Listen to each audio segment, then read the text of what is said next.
Hello guys, मैं मनोज गुरु आपका हमारे यूट्यूब चैनल मनोज गुरु एकेडमी में स्वागत करता हूं। और आज हम समास की उसी कड़ी को बढ़ाते हुए पढ़ेंगे अव्यय भाव समास। अव्यय भाव समास के बारे में हम जानकारी लेंगे। तो मित्रों, आप वीडियो के लास्ट तक ज़रूर बने रहें। और देखिए मित्रों, अव्यय भाव समास के बारे में हम जानकारी लेंगे। तो आज का हमारा टॉपिक रहेगा अव्यय भाव समास। हम पढ़ेंगे अव्यय भाव समास के बारे में। हम पढ़ेंगे कि अव्यय भाव समास क्या है। जैसा कि इसके नाम से स्पष्ट है कि इस समास में एक शब्द क्या होगा, अव्यय होगा। क्या होगा मित्रों? अव्यय होगा। अव्यय का मतलब होता है व्यय यानी कि खर्च, ए यानी नहीं, अर्थात ऐसा शब्द जो खर्च नहीं हो, अर्थात जिसमें किसी प्रकार का परिवर्तन नहीं हो, उस शब्द को हमने क्या कहा? अव्यय शब्द कहा। और इन्हीं अव्यय शब्दों को अपन अविकारी शब्द भी कहते हैं। कौन से शब्द कहते हैं मित्रों? अविकारी शब्द कहते हैं। इन्हीं को हम अविकारी शब्द कहते हैं। अविकारी शब्द वो होते हैं जिन शब्दों में लिंग, पुरुष, वचन, कर्ता, कारक के अनुसार कोई परिवर्तन नहीं होता, वो शब्द अविकारी कहलाते हैं। अर्थात स्वतंत्र या वाक्य प्रयोग में जो शब्द समान रहते हैं वो सभी अविकारी शब्द होते हैं। और अधिकतर अविकारी जो शब्द हैं वो होते हैं उपसर्ग। क्या होते हैं मित्रों? उपसर्ग होते हैं। तो इतना हमको याद रखना है कि अव्यय भाव समास में किनका अधिक प्रयोग होगा? उपसर्गों का प्रयोग अधिक होगा।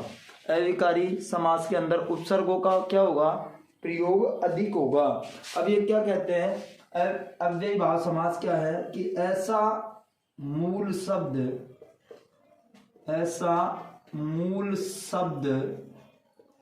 जो पहले अव्यय नहीं है, अर्थात स्वतंत्र रूप से अव्यय नहीं है, अव्यय नहीं था। ऐसा मूल शब्द जो पहले अव्यय नहीं था। ये मैं आपको संस्कृत के अकॉर्डिंग परिभाषा बता रहा हूं कि ऐसा मूल शब्द जो पहले अव्यय नहीं था, परंतु एक ऐसा योग हुआ, एक ऐसी संधि हुई है, संयोग हुआ, परंतु योग होने से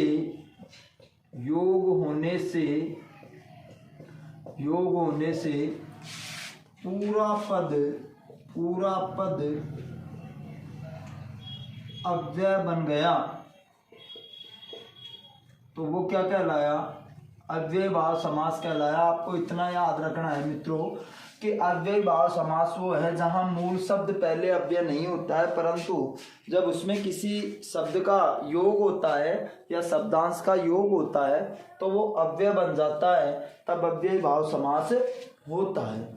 हमको केवल इतनी बात याद रखनी है कि अव्यय भाव समास के जो उदाहरण जितने भी होते हैं, वो सब जो उदाहरण होते हैं उन्हें हम अव्यय कहते हैं, अर्थात वो वाक्य में अव्यय की तरह प्रयोग करते हैं।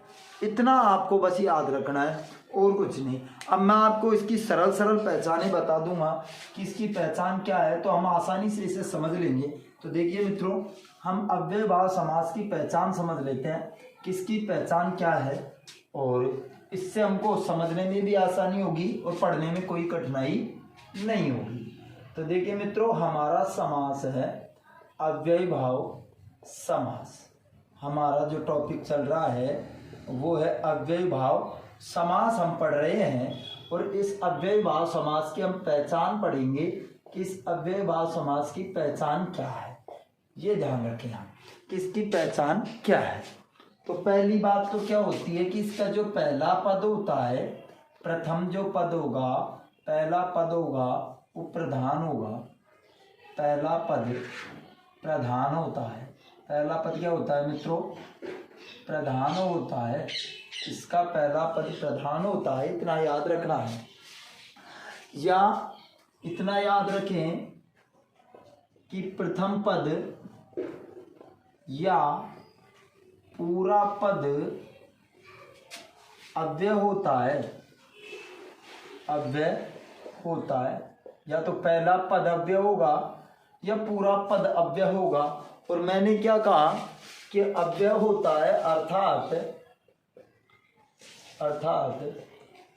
उपसर्ग होता है। अर्थात क्या होता है? उपसर्ग होता है। इतना याद रखना है, पहला पद या पूरा पद उपसर्ग होता है। और यदि शब्द की पुनरावृत्ति हो, यदि शब्द की पुनरावृत्ति हो तो भी समास अव्ययी भाव समास होगा। यदि शब्द की पुनरावृत्ति हो तो भी समास अव्ययी भाव समास ही होगा। इतना हमें याद रखना है मित्रों। तो देखिए मित्रों, ये पहचान हमें अच्छे से समझ लेनी है कि अव्ययी भाव समास में प्रथम पद प्रधान होता है। प्रथम पद या जो पूरा पद होता है वो अव्यय होगा, अर्थात इसमें कहीं ना कहीं उपसर्ग का प्रयोग जरूर होगा। यदि एक शब्द की पुनरावृत्ति हो जाए, यानी कि एक शब्द बार बार आ जाए, तो भी अव्ययी भाव समास होता है। इतना याद रखें। जैसे उदाहरणों के माध्यम से हम समझ लेते हैं, सरल सरल उदाहरणों के माध्यम से हम समझेंगे कि अव्ययी भाव समास कैसे होता है, कैसे उसका विग्रह होना चाहिए। विग्रह को तो आप इतना सा समझ लीजिए कि समास का जो विग्रह है वो उस शब्द का अर्थ होता है। आप तो केवल शब्द का अर्थ लिख दोगे तो आपका काम हो जाएगा। आप तो इतना याद रखें बस। तो देखिए, एक तरफ हम लिखेंगे सामासिक पद, अर्थात जिस समास में पहले जिस शब्द में समास हो चुका है, और इधर लिखेंगे अपन समास विग्रह। क्या लिखेंगे? इधर लिखेंगे अपन समास विग्रह। क्लियर है क्या? इधर सामासिक पद लिखेंगे, इधर समास लिखेंगे। तो देखिए मित्रों, यथा समय, क्या क्या लिखा हमने? यथा समय प्रत्यंग। क्या लिखेंगे? प्रत्यंग। यथा समय प्रत्यंग यथोचित। क्या लिखा? यथोचित लिख दिया। और देख लेते हैं यथाशक्ति। यथाशक्ति। तो मित्रों, जैसे यथा समय जो शब्द है इसमें समास हो गया। अब हमको जो इसका सीधा सा अर्थ लिख देना है वही हमारा समास विग्रह होगा। जैसे मैं आपसे कहूँ कि आपको यथा समय विद्यालय आना चाहिए, अर्थात आपको जो उचित समय है या विद्यालय का जो निर्धारित समय है उस पर विद्यालय आना चाहिए। तो यथा समय का सीधा सा अर्थ होगा कि जो समय हमने निर्धारित कर रखा है, अर्थात जो समय निर्धारित है, जो समय निर्धारित है वो क्या कहलाया? जो समय निर्धारित है वो यथा समय कहलाया। सीधी सी बात है। प्रत्यंग का मतलब होता है, इसमें यण संधि है। कौन सी संधि है मित्रों? इसमें यण संधि का प्रयोग किया गया है कि प्रतिधन अंग बराबर प्रत्यंग। तो इसमें क्या बनेगा? प्रत्येक अंग। क्या बना? प्रत्येक अंग शब्द बना दिए हमने। प्रत्येक अंग यथोचित, यानी जो उचित है, जो उचित है या जो उचित हो। यथाशक्ति, आप अपन कहते हैं ना, आप यथाशक्ति दान कर सकते हैं, अर्थात जितनी आपकी शक्ति हो। तो शक्ति के अनुसार, शक्ति के अनुसार, शक्ति के अनुसार। ये चार उदाहरण हमने देखे। और उदाहरणों की चर्चा हम कर लेते हैं। अभी और उदाहरण हम पढ़ लेते हैं। तो देखिए मित्रों, प्रत्यारोप। प्रत्यारोप एक शब्द है, प्रत्यारोप। अब इसमें अगर आप ध्यान से देखें तो वो संधि यण संधि है कि प्रतिधन आरोप। तो प्रति उपसर्ग है इसमें। कौन सा है? प्रति उपसर्ग है। और देखिए प्रत्युपकार। प्रत्युपकार वही यण संधि का उदाहरण है कि प्रत्युपकार शब्द किसका है? यण संधि का उदाहरण है। उसी तरह प्रतिबिंब। कौन सा? प्रतिबिंब शब्द है हमारा, प्रतिबिंब। इन तीनों में यदि आपने देखा हो तो प्रथम पद में क्या है? उपसर्ग है। क्या है मित्रों? प्रथम पद में उपसर्ग है। और देखो, आजानु, आमरण, आजानु और आमरण।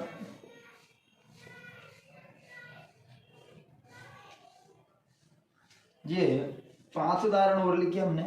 प्रत्यारोप का मतलब होता है आरोप के बदले आरोप लगाना, तो हमारा अर्थ होगा आरोप के बदले आरोप, आरोप के बदले आरोप हमारा अर्थ होगा। प्रत्युपकार का मतलब होता है उपकार के बदले उपकार, उपकार के बदले उपकार।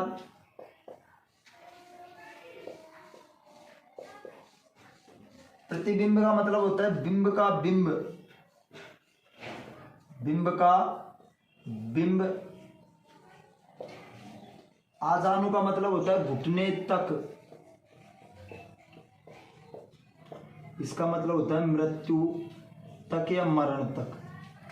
क्लियर है क्या? हमें ध्यान यहाँ देना है क्या इनका जो प्रथम पद है वो अव्यय है क्या। तो देखो इसमें प्रति उपसर्ग आया है, इसमें भी प्रति उपसर्ग आया है, इसमें भी प्रति उपसर्ग है, इसमें आ उपसर्ग है और इसमें भी आ उपसर्ग है। अर्थात जिस भी शब्द का प्रथम पद यानी कि किसी भी शब्द का यदि प्रथम पद क्या हो, उपसर्ग हो, तो वहां पर अव्ययी भाव समास होता है। और अपन देख लेते हैं, और उदाहरण देख लेंगे इसके 10-20, तो हमें अच्छे से समझ आ जाएगा। ये आप इन उदाहरणों को अच्छे से पढ़ लें, एग्जामों में अक्सर ये पूछे जाने वाले उदाहरण हैं, पूछे भी गए हैं। जैसे अकारण है कारण, क्या लिखा अपन ने? अकारण। उसी के प्रकार अकारण का मतलब होता है मित्रों बिना कारण के। क्या मतलब होता है? बिना कारण के। अनुक्रम, अनुक्रम क्या लिखा अपन ने? अनुक्रम लिखा। और यथेच्छा क्या लिखा? यथेच्छा क्या लिखा? यथेच्छा हमने लिखा। तो मित्रों ये 3 उदाहरण हमने सशर्त, निडर। अब देखिए मित्रों, अकारण का मतलब होता है बिना कारण के। क्या होता है? बिना कारण के। अनुक्रम का मतलब होता है क्रम के अनुसार। क्या होता है? क्रम के अनुसार। क्या होता है मित्रों? क्रम के अनुसार। यथेच्छा इच्छा के अनुसार। क्या होता है? इच्छा के अनुसार, इच्छा के अनुसार अपन ने लिख लिया। सशर्त का मतलब होता है शर्त सहित। क्या मतलब होता है? शर्त सहित। निडर का मतलब होता है बिना डर के, बिना डर के, या इसको लिख सकते हो आप डर रहित। क्या? डर रहित, ये भी अपन लिख सकते हैं। तो मैंने आपको बताया समास विग्रह का मतलब होता है जैसा आप शब्द का अर्थ जानते हैं वैसा लिख दीजिए, वो आपका समास विग्रह हो गया। केवल जो ध्यान देना है वो हमें इसकी पहचान पे देना है। तो देखो क्या इनके इसके अंदर ए उपसर्ग है क्या? इसमें अनुपसर्ग है क्या? इसमें यथा उपसर्ग है क्या? इसमें स उपसर्ग है, इसमें नी उपसर्ग है। तो इनमें उपसर्ग जहां पर आ गए तो वहां पर तो अव्यय भाव समास हो गया। यही तो हम पढ़ रहे हैं। जैसे ही उपसर्ग आएंगे तो हमारा समास कौन सा हो जाएगा? अव्यय भाव समास हो जाएगा। तो ये उदाहरण लिख लीजिए। और उदाहरण देख लेते हैं मित्रों, और उदाहरणों के बारे में अपन जानकारी ले लेंगे। तो देखिए हमने बहुत उदाहरण पढ़ लिए। तो देखिए मित्रों, निर्धन, निरामिष, निर्धन और निरामिष। निर्धन में निरुपसर्ग है, निरामिष में निरुपसर्ग है। उसी तरह नीरस, क्या? नीरस क्या होगा मित्रों? नीरस। बाकायदा क्या होगा? बाकायदा। बेअदब, बेअदब। तो निर्धन का मतलब होता है धन रहित। क्या होता है? धन रहित। निरामिष, आमिष रहित। आमिष का मतलब मांस होता है बेटा। आमिष रहित या बिना आमिष के, इसको आप ऐसे भी लिख सकते हो बिना आमिष के। आमिष का मतलब होता है मांस, बिना आमिष के। नीरस रस रहित, इसको लिख सकते हो आप बिना रस के। बाकायदा, कायदे के साथ, कायदे के साथ। बेअदब, अदब के साथ, अदब के साथ। तो इसमें अगर आपने गौर किया हो तो इसमें निरुपसर्ग है, इसमें भी निरुपसर्ग है, इसमें नी उपसर्ग है। जिसको समझने के लिए आपको देखना पड़ेगा विसर्ग संधि। बाकायदा बा उपसर्ग है, बेअदब बे उपसर्ग है, और जहां पर उपसर्ग मिले वो कौन से हो गया? अव्यय भाव समास हो गया। अब हम इसके एक दो उदाहरण और देख लेते हैं, उसके बाद हम अगले समास के बारे में चर्चा करेंगे। तो देखिए मित्रों, अब इसकी बात कर लेते हैं, शब्द की पुनरावृत्ति कैसे होती है। मैं आपको और बता दूं, उर्दू के जो होते हैं बेरहम बिना रहम के, नालायक जो लायक नहीं हो, लाजवाब जिसका कोई जवाब नहीं हो, इसमें ना ला ये सब क्या है? उपसर्ग हैं। बाकायदा कायदे के अनुसार। तो कहने का मतलब ये होगा मित्रों कि ये उपसर्ग उर्दू के हैं। अब हम पढ़ रहे हैं शब्द की पुनरावृत्ति, जैसे घर घर, हाथों हाथ, हाथों हाथ, रातों रात, भर पेट, ये कई बार पूछा गया है, भर पेट। और रातों रात, घर घर, दिन दिन, बीचों बीच। तो एक और लिख लो, बीचों बीच। क्लियर? तो घर घर, घर ही घर में, या हर घर, या प्रत्येक घर। इसके ये हो सकते हैं समास विग्रह तीनों में से एक। हाथ हाथों हाथ, हाथ ही हाथ में, हाथ ही हाथ में। रातों रात, रात ही रात में, रात ही रात में। भरपेट, पेट भरकर, पेट भरकर। बीचों बीच, ठीक बीच में। तो मित्रों क्या यहाँ पे शब्द की पुनरावृत्ति हो रही है? घर दो बार आ रहा है, हाथ दो बार आ रहा है, रात दो बार आ रहा है, बीच बीच दो बार आ रहा है। अर्थात जब शब्द की पुनरावृत्ति हो तब भी समास कौन सा होगा? अव्यय भाव समास होगा। तो अव्यय भाव समास में इतना ही। आपने पहचानों के बारे में जानकारी कर ली। मैंने आपको बड़े सरल और सहज तरीके से समास के बारे में जानकारी दी है। तो मित्रों ये वीडियो आपको अगर पसंद आई हो तो लाइक करें, सब्सक्राइब करें, शेयर करना बिल्कुल ना भूलें। यह आपका अपना चैनल है मनोज गुरु अकेडमी। इसे आप जितना सपोर्ट कर सकते हैं करें, और इसे शेयर ज़रूर करें। धन्यवाद।